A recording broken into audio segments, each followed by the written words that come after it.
Hello बच्चों, let's see the question से centromere is required for. तो इस क्वेश्चन में हमें बताना है कि सेंट्रोमियर की जरूरत क्यों पड़ती है क्रोमोसोम्स में। तो the key concept of this question is functions और सिग्निफिकेंस ऑफ सेंट्रोमियर्स। ओके, क्योंकि इसमें हमें सेंट्रोमियर्स की तो सिग्निफिकेंस बतानी है कि उसका रोल क्या होता है एक्चुअली में। तो सेंट्रोमियर, सबसे पहले हम देखते हैं सेंट्रोमियर होता क्या है। I'll draw a chromosome for your reference.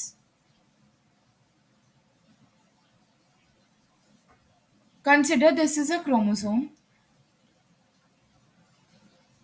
and जो ये दिख रहा है आपको, ये जो बीच में रेड सर्कल सा, दिस इज द सेंट्रोमियर, जहां पर इसने दो सिस्टर क्रोमैटिड्स को जोड़कर रखा है।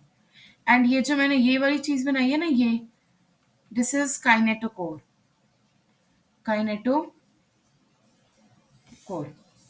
तो क्या होता है कि जब हम मेटाफेज स्टेज में आते हैं, मेटाफेज स्टेज में ये सेल है, मेटाफेज स्टेज में मान लीजिए ये है सेंट्रियोल्स एंड ये है मेटाफेजिक इक्वेटर, मेटाफेजिक प्लेट। ये है हमारे क्रोमोसोम्स जो कि मेटाफेजिक प्लेट पे अलाइंड है मेटाफेज स्टेज में। अब क्या होता है, इन सेंट्रियोल से स्पिंडल फाइबर्स निकलते हैं और ये क्रोमोसोम्स के साथ अटैच होते हैं। अब ये क्रोमोसोम्स के किस एरिया पे अटैच होते हैं, तो ये काइनेटोकोर पे अटैच होते हैं जो कि सेंट्रोमियर से जुड़ा हुआ होता है। ये काइनेटोकोर पे अटैच होते हैं जो कि सेंट्रोमियर से जुड़ा होता है। अब अगर सेंट्रोमियर नहीं होगा तो काइनेटोकोर नहीं होगा, एंड अगर ये नहीं होगा तो हमारे स्पिंडल फाइबर्स अटैच ही नहीं हो पाएंगे क्रोमोसोम्स के साथ। एंड इवेंचुअली क्या होगा, एनाफेज के अंदर क्या देखते हैं हम, एनाफेज के अंदर सेंट्रोमियर स्प्लिट होता है, सेंट्रोमियर स्प्लिट होता है, centromere splits and chromosomes move towards opposite poles. Chromosomes opposite poles की तरफ मूव कर जाते हैं, मूव टुवर्ड्स अपोजिट पोल्स।